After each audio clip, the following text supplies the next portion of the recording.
Hello, in this short video I'd like to say a few words about my new book, William James and C.G. Jung, Doorways to the Self, published by Analytical Psychology Press in 2020.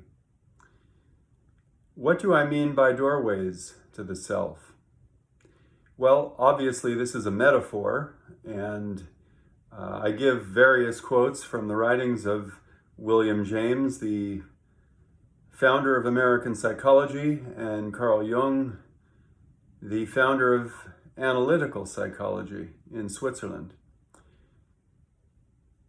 The metaphor is a semblance for an inner psychic reality that exists inside every reader.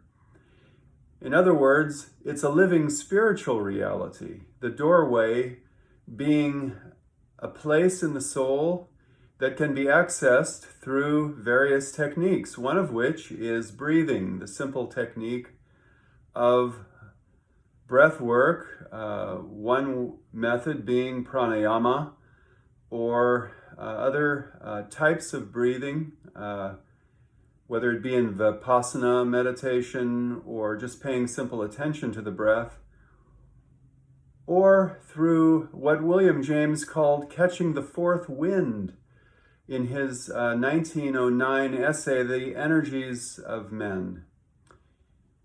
What did he mean by a fourth wind? Well, William James was an avid hiker. He loved to hike in the Adirondack in his home area and get into that state of mind that has been called by some a second wind. But really, James said there are a third or a fourth wind that may supervene. By this, he meant conscious or transpersonal experiences that the psychologist Abraham Maslow called peak experiences. Of course, now we know that these experiences come from the increase in endorphins that are created in the body self. James postulated that there were four levels of the self, which I talk about in my book: the material self, the social self, and the spiritual self. And then he spoke of the metaphysical self, or the transcendental thinker.